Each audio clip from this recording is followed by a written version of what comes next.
Ito ang aking biniling 2 container na mantika. So, ito ay isasalin ko na siya sa bote. Samahan niyo ako ngayong gabi na magsalin ng mantika. At ito na nga ay naisalin ko na sa mga 1.5 na aking hinugasan. At ito pa ang aking isasalin. Ito ang kanyang mga takip.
Sulat dito ay white iodized salt. White diamond ang kanyang tatak. Premium, nakalagay white sea salt. Imported from Australia. Ayan, so tapos na ako mag-repack ng aking asin. So ito ay yung tig-1 kilo, yung malalaki. At ito ay kalahati. Yan, kalahati. Tsaka ito ay 1/4. And then, nag-repack na din ako ng harina. So, ito pa lang ang nare-repack ko. Kasi magre-repack pa ako ng pamintang buo. So, for the meantime, ito na lang muna. Ito 1/4. Ito, wala pa ito sa 1/4. Ito. Kumbaga yung 1 kilo, hinati ko lang siya sa 6. Ayan, hinati ko sa 6. Tapos ito yung 1 kilo, hinati ko sa 4. So ito muna, ito lang muna ang aking bukas na lang yung yung dagdag na harinang irerip ako. So, ayan lang muna. Kasi kailangan ko magsingit nitong pamintang buo kasi wala pa akong repak nito. So, that's it. So, ang oras ay 10:10. No. 10:50 na pala. Medyo masakit na ang aking likod sa pagre-repack ng ating pangkabuhayan. Medyo masakit na ang balugbog ni Inday. So, ayan, mag-alas 11 na. So, 10:50 na yan, guys. 10:50. Pero kailangan ko muna magsingit ditong pamintang buo.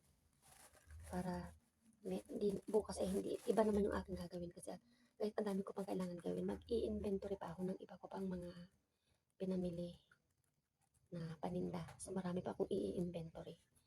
Aabutin tayo ng siyam-siyam nito. So, inuna ko lang yung pang-repack. Anyway, bukas pala ng 5 a.m. ay meron pa pala akong kailangan bilhin ng wala pa sa aking tindahan.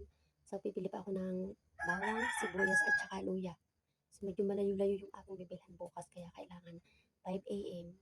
ay maka-gormasi ako. Dahil pagdating ko dito ay iba naman ang aking kailangan gawin. At pupunta pa rin pala ako sa palengke sa bayan kasi meron pa akong hindi nabibili sa mga paninda. So, wala pa akong mga dilata. Mga dilata. Kaya, kailangan kong time management. So, kailangan ko muna mag-transform bilang isang Darna. Darna muna ako. Ala Darna, ala Wonder Woman, gano'n. Basta yun. So, eto na ang aming timbangan ng katarungan.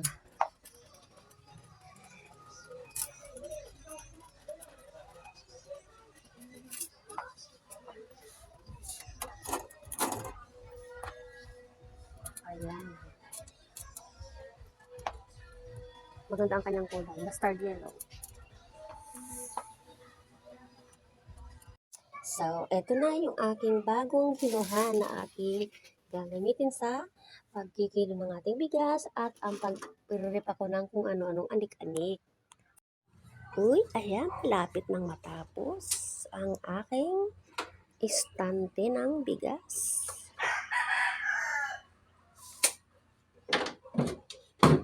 O, diba?